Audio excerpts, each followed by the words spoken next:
Hi, everyone. I'm Adam Mazmanian, Executive Editor at NextGov FCW, and your moderator for today's Tech Spotlight, Inside Software Factories, Government's Innovation Accelerators, underwritten by ServiceNow. During today's program, we'll explore the people, processes, and technology required to run a successful software factory. And I'm joined by a great group of subject matter experts. We have Lily Zaliki, Deputy Chief Information Officer for Information Enterprise at the Department of Defense, and Gain Nazareth, Director of Solution Consulting Air Force and DOD Fourth Estate at ServiceNow. And I'm hoping to turn to each of you for some quick opening remarks on your work and how it maybe intersects with software factories and certainly with innovation in software. And Lily, I'd like to start with you. All right, thank you so much for having me here. I really appreciate this opportunity to talk about our work about software modernization and software factories, which is an integral part of it. As you know, we've had the software modernization strategy since early 22. I think it might have even been signed out in late 21. And then March 2023, we released our implementation plan for the strategy. And really one of the foundational goals, as you've noted, is the software factory ecosystem. And what that really means is a network of software factories that we would want to have, and not just to have them, but really ultimately our goal is to have software development, delivery, and update pipeline at speed of the mission need. And really to have these software factories closer to the user and where the needs are. And really that was one of our software modernization strategy initiatives that we've been going down the road of. And so I'm really glad and I'm honored to be here to discuss, have the opportunity to discuss it. Great, thanks, Lily. And Gain, I'm going to ask you for some opening remarks as well.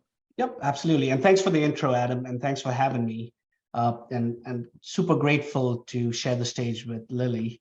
I'll say this, I've been in the tech space for about 18 years now.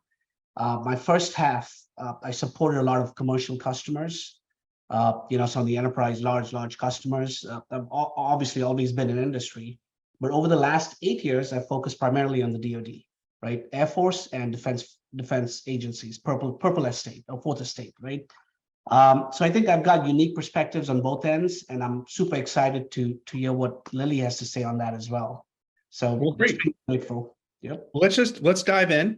I first became aware of the software factories as they were starting to launch a few years ago. And from the point of view of a reporter, software factories were great because they were highly entrepreneurial about press, about getting attention, and they had to thrive. And one of the ways they wanted to, I think, build a kind of following or showcase their own importance was getting out there, doing events, doing press. So we love the software factories. We thought they were very, very cool.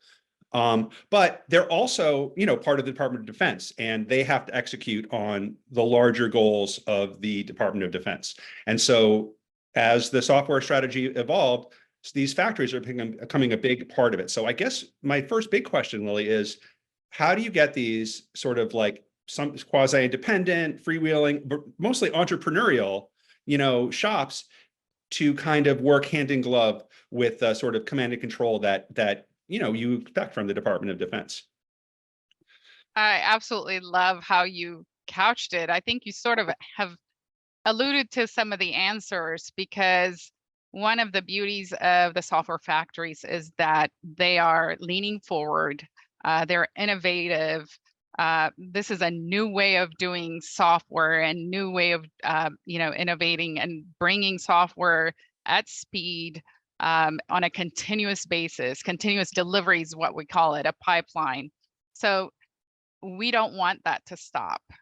And really the software factories brought forth our ability to really see in real terms that it can be done at speed. The Kessel runs were the first one, but now we have up to 50 actually software factories. And I'm sure we'll talk about, how do you manage all that, et cetera. But I think the balance is we are really through our software modernization implementation plan. As you know, we've laid out some key aspects of it.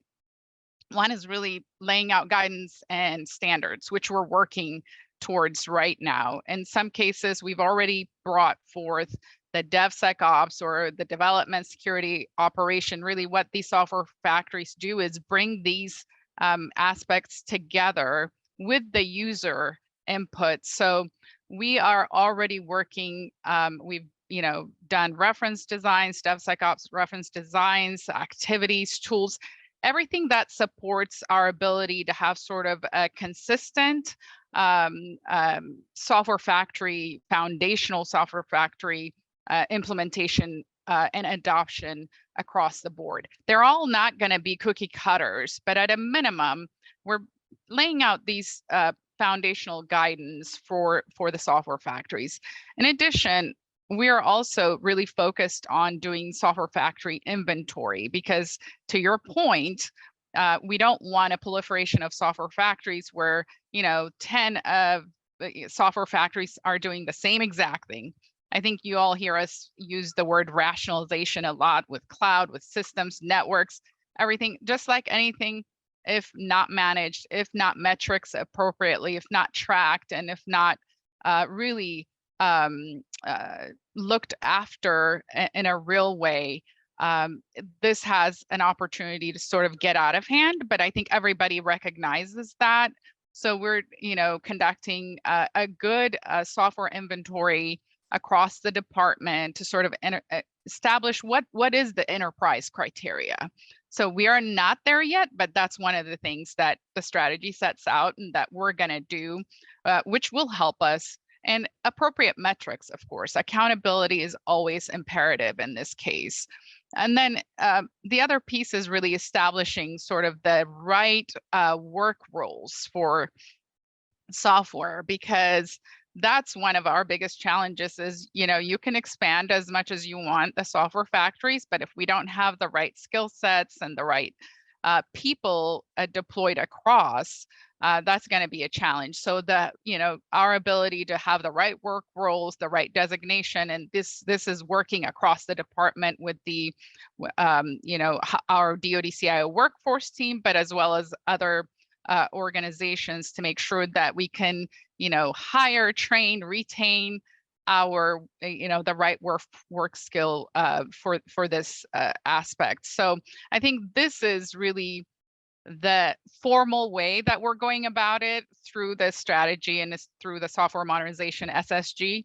But as we are doing this and as we're sort of working on the formal guidance and structure, et cetera, at a grassroots level, the software factories recognize this as well, and they're actually have formed a coalition of software factories, and they're getting after the same kinds of things. So it's really beautiful to see actually the top down and the bottom up are sort of thinking about the same exact thing, and we're coalescing to make sure that we have a consistent approach across the board.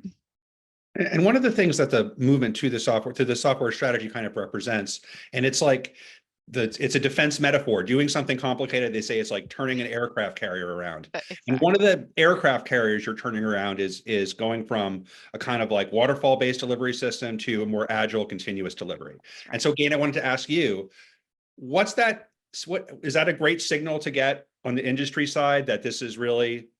Absolutely. And amplify on that a little bit, please. Oh, absolutely. And Lily spoke about structure, consistency, standardization, ecosystem.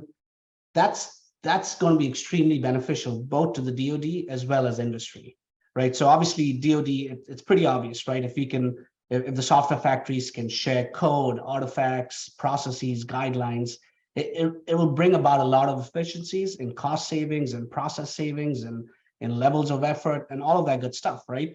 But on the industry side, it helps us too. And I'm speaking as an OEM, right? Original equipment manufacturer. We build software for the DoD. And when we build software for the DoD, we intentionally build it generic because we know every DoD org that uses our software will configure it or customize it, right? Now, based on Lily's point, if we kind of standardize, right? What we could do is just out of the box, we can build tailor-made software factory products, right? So we can just kind of plug and play. it makes us sticky as industry, right? We provide more value to the DoD, and then obviously all the other efficiencies that come about it. So it's great. It's definitely phenomenal. I'd like to see more of that. Great. And we touched on this a little bit, but I'm hoping, Lily, you can drill in a little bit more on the sort of what's entailed in bringing the software factories up to like creating some minimum standards. How does that communication process work? You said there's a lot coming from the bottom up, but also, can you talk a little bit more about what's coming from the top down? Yes. So I think our foundational governance, and I always talk about, I don't like to talk about governance forums, but we do have a forum, the Software Modernization Senior Steering Group, myself with my R&E, research and engineering and acquisition community leaders that we tri-chair this group, but they have an incredible group of folks from across the department that are experts that are part of this working group that includes representatives from the software factories and from the military departments and from all of the components that participate in this group. So this sort of keeps us aligned and continue to walk this software modernization strategy plan that we've laid out, which I spoke about a few minutes ago, for us to be able to go implement in a methodical way and have the right metrics and the right criteria, develop the right criteria together. As the Software Factory Coalition also on their own are coalescing and developing some of these standards that they bring into this group. So we attack it from different perspectives, not just a formal governance, but we welcome the fact that they are coalescing together, and we're going to funnel that information into our formal process. And ultimately, we will surface policies, official policies and guidance that will enable, and ultimately the intent is to enable, to continue to push forward this leaning forward kind of innovative, agile process. I will even tell you, our software modernization implementation plan is only set for fiscal year 23 and 24, which we're already done with 23 and already begun 24. And we're in the process of developing our 25 and 26 guidance or implementation plan, which will include quite a bit of these things. As you see, we were doing the inventory right now and all of our work together with the software factories. So this is how we manage. It's not a one size fits all, and we certainly don't want to curtail the incredible innovation that's been going on. And I wanted to follow up. Did the innovation that was sort of took place independently at the software factories, before the software strategy was finished, did the efforts and activity of the software factory kind of show you what was possible a little bit? Did it guide any of that sort of strategic development? Oh, absolutely. I mean, it's as we were forming the software modernization strategy, as about 7 years ago, as the idea of software factories sort of popped up with the Kessel run group. Those two were sort of shaping together and coalescing. So I believe that leaning forward and leaders actually going for it and supporting it in a sense, allowing the software factories to do what they need to do to deliver products and continue to do what they're doing, helped us actually form and formulate our strategy and implementation guidance to where it now solidifies the fact that we really need to continue to flourish the ecosystem, as we call it, the network of software factories, because it's not, like I said, it's not a one size fits all.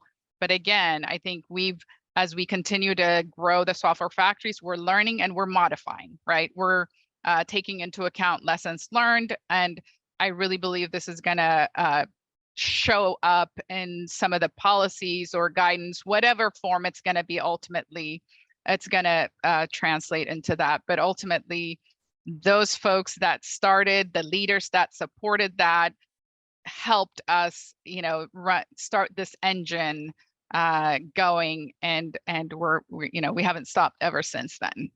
And Gabe, I wanted to flip it to you for a sec. This must be a familiar business challenge in the sense that you want things to come from the bottom up, but you don't want chaos. You still want standards and enterprise governance. So how do you balance, in your organization, in your work?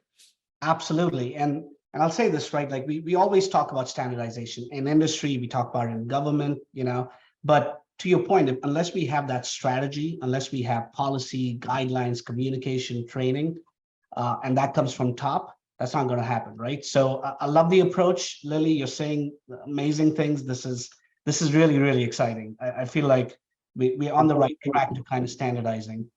Okay, great. And I also wanted to, I got one question about sort of Kessel Run in particular. It's been mentioned a few times. Kessel Run was kind of formed kind of out of frustration with a particular system that wasn't working. And they really went after a very large program. And I wanted to ask you, do you sort of see software factories going after these like really, really big, the big hairy problems, as the software developers like to say, or are you thinking of them more as like app kind of factories? Like how do you see them fitting in? Not one size fits all. There are multiple opportunities for them to contribute. It's all of the above. Honestly, we have complex software issues, and we also have, the way I look at it, to have a easily accessible, navigable websites for an increasingly mobile workforce, for example. But then now you have embedded, weapon systems that are software machines, basically. So we are in a really highly software-driven world, and we really believe that our intent is really to have software factories capable of handling both big programs and smaller projects. It all depends on the specific needs and requirements, because we are about delivering capability at the speed of need. And that is really ultimately our mission, and that's going to drive that. So to me, again, it's not one size fits all. It's not cookie cutter. I think thank God for the Kessel runs, right? They've set the way. They've really they're the trendsetters. But ultimately now we want to make that commonplace, right? We want to have as many software factories as we need to meet the mission. But also we don't want it to go off the rails where everybody wants their own siloed software factory. That is really where the oversight and governance comes into play. But we have really not seen that yet, and we're still in the learning and forming phase. So I really believe that the trendsetters will continue to teach us more as as new ones come into play. And just to follow up on that, I think with Kessel Run, they were their organizationally were based out of Hanscom Air Force Base, but they decided to locate, I forget if it was in Kendall Square in Cambridge or in Boston, but they wanted to be around the hub where the talent was. Yeah. And I wanted to sort of ask, like, is that still going to be a feature? And I think there are others in Austin. There are some others in other high-tech corridors. Is that going to continue to be a feature of software factories as the ecosystem proliferates? To be honest with you, I think the requirement is going to dictate how software factories are going to formulate. I really believe the trend is that, as you call it, so sort of coalescing in a common place where the need is really where we're seeing and what we believe is going to be more useful, where the user is very close and that you have the closer communication. Ultimately, the software modern software practices and DevSecOps, all of these practices are about bringing the development, the cybersecurity, the operations, the user feedback, all of it sort of in the same environment. And whatever helps us do that is really going to be what we're going to implement. But again, we have very different military departments with different missions across the board. The department has various missions, so it's hard to say like one way or another, and that's why we have variations of formulation of software factories. And ultimately, I think we'll hone in what is at the enterprise level, what are the commonalities that we're going to standardize or we're going to put a stamp on as a policy matter, but then what are the things that we're going to federate and allow that growth and innovation. We don't want to curtail. Ultimately, I continue to say, like, my job is to enable. My job is to remove hurdles. So I think that's how we will approach it. But again, we're still learning, so we'll have to see. And again, in the workforce piece, people who can do this kind of work, they don't necessarily grow on trees. You can train them up, but in terms of trying to find your workforce, any thoughts from you there? I mean, it's no secret, right, that the top tech talent, they typically flock towards tech hubs, right? You're talking about Boston and DC and San Francisco, right? It's no secret they do that. So, but actually adding software factories in a lot of those areas, I think the software factories will have access to some of the best talent out there, right? That's quick and easy access. I think that's one aspect of it. And the other aspect is it helps partner with industry even more, right? And I think that goes a long way as well. Yes, we live in a virtual world. We have access. We can do things across the country, no doubt about it. But the close proximity can help a lot, especially when we talk about piloting. We talk about prototyping. We talk about building applications that we can test and try before we go to market or deliver value or provide capability in the hands of the warfighter, right? So just the proximity will definitely help with some of the tech hubs for sure. And a quick comment, Adam, on the previous question about starting small and expanding. The Kessel runs of the world and some of the other factories, yes, they can handle large ones, but it's important to note that they started small, right? They got those wins on the board. They got those runs on the board. That's one aspect of it. And the other one is, just in doing that, they were able to kind of formulate and get their processes, their strategy, their execution, and their security in order.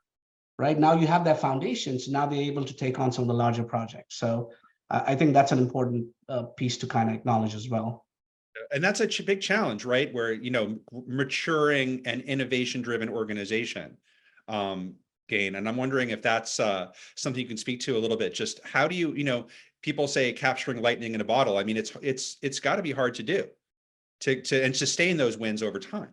Absolutely, it's repetition, it's process, it's foundation, it's getting the basics right. Again, like starting small, getting that foundation, and Lily mentioned, right, having those guidelines, having policy, having all that in place to kind of nurture that foundation, I think is key. You don't do big things right from day one, right? It takes a while. And Lily, I want to shift back to you and kind of shift gears a little bit towards some other elements of the strategy. The software factory ecosystem plan is listed just below the goal of accelerating adoption of enterprise cloud in the strategy. And can you speak to how the factories and the cloud adoption plan are linked? Do you want the factories to be early adopters or even evangelists for the enterprise cloud? And maybe I should caveat by saying to people who don't know, if anyone who would watch this doesn't know, the DoD is fielding a large enterprise cloud with 4 big vendors, and they are actively trying to get users in the services and DoD Central to shift their cloud workloads to the new enterprise cloud. Thank you so much for that setup. I believe initially when we started our cloud journey, everybody thought, cloud adoption, and that's, sort of the end all be all. But really, that was just the beginning.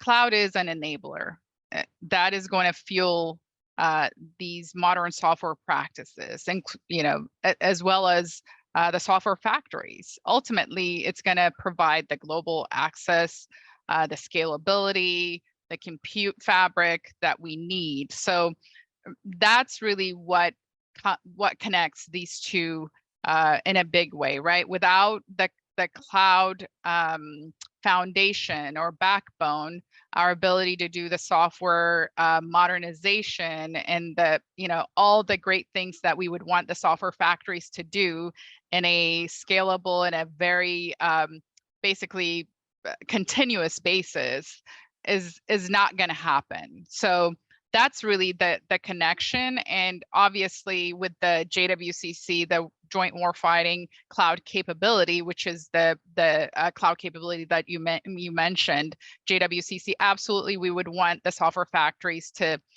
utilize it to the maximum extent possible, but not just the software factories. It's our entire department. As you know, we've released our JWCC guidance. And, within a year, the department has actually successfully awarded several task orders beyond our expectations. So it's been great, but ultimately I think it's not about just moving to the cloud. What does the cloud enable us to do? And it is really what we're talking about here with the software modernization and the DevSecOps practices.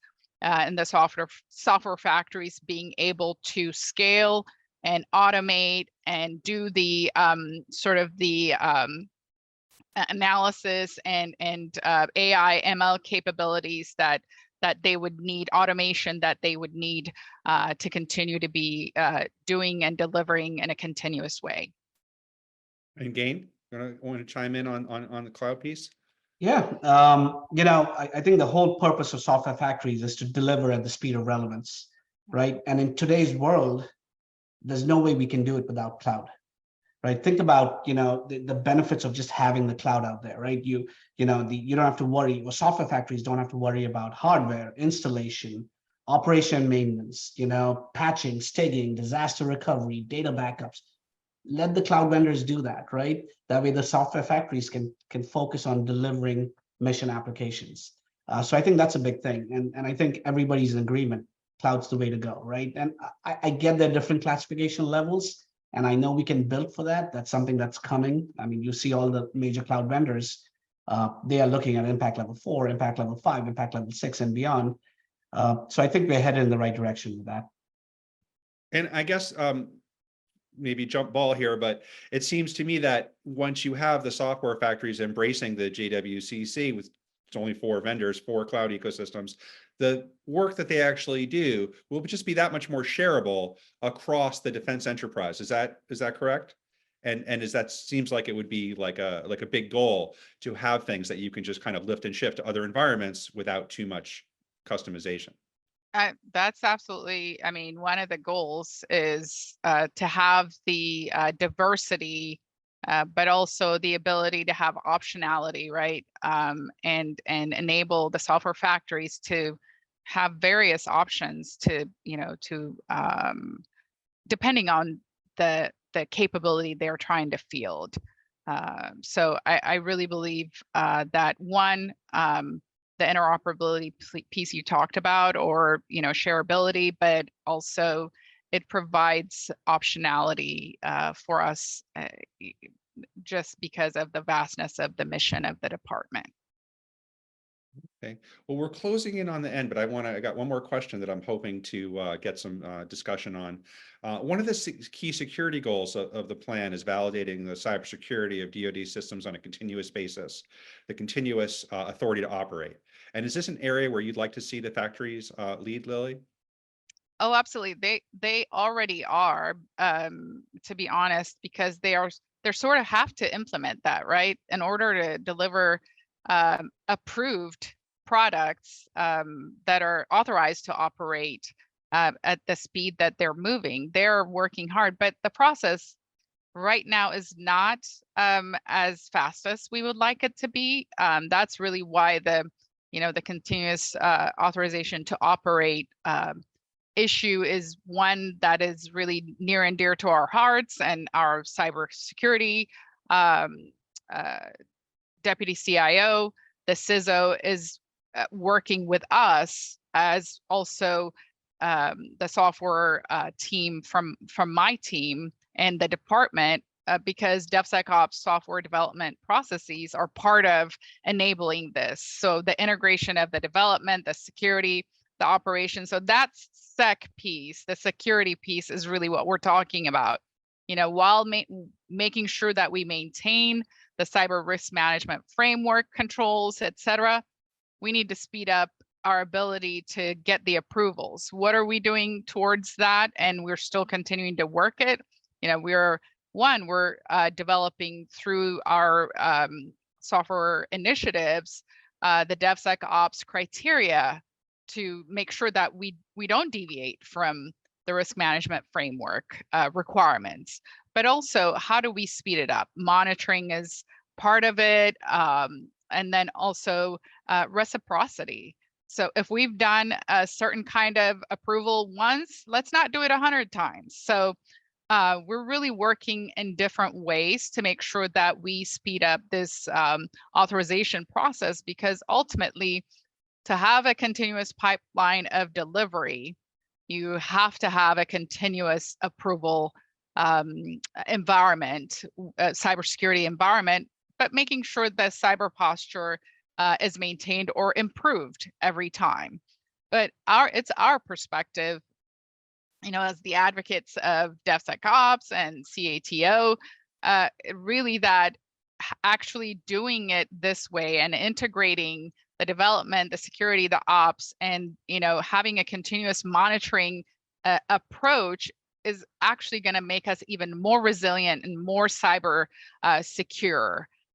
So really, we are very hard working hand in hand with our CISO and the cybersecurity DCIO, as both aspects, sort of the two sides of the coin, are working this hand in hand to advance. But this is imperative, right? To enable the software factories to be as effective as possible and really deliver in the way that we really would like them to, at the speed we would like them to. We need to get this moving.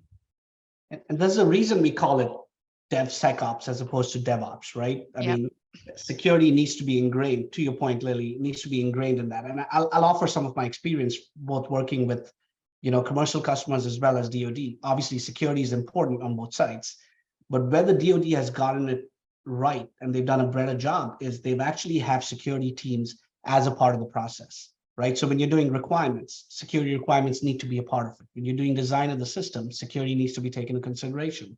Design, implementation, testing, everything, everywhere, security needs to be a part of, right? And if you do it that way, you're able to kind of bring about a lot of efficiencies. I'll give you guys one example. Let's say a software factory is working on a small application, and that small application doesn't have a database, right? We maintain that the authentication is strong, but doesn't need a database at this point. Maybe when we're doing a security testing, when we do pen testing or scanning or even SQL injection testing, we may not need SQL injection testing because we don't have a database. Now, security teams may not know that unless they are part of the process, right? So just security being a part of the process can bring about a lot of efficiencies. We still maintain security, we still maintain compliance, but let's bring out software quicker while being a part of the single team. Okay, well, I think we're going to have to wrap it up there. That's all the time we have today. But a big thanks to our expert speakers for today's conversation, and a big thanks to ServiceNow for underwriting today's program. If you missed part of the broadcast or want to share it with your colleagues, keep an eye on your email. We'll send you the link to the on-demand program and other resources shortly. For NextGov FCW, I'm Adam Mazmanian. Have a great day.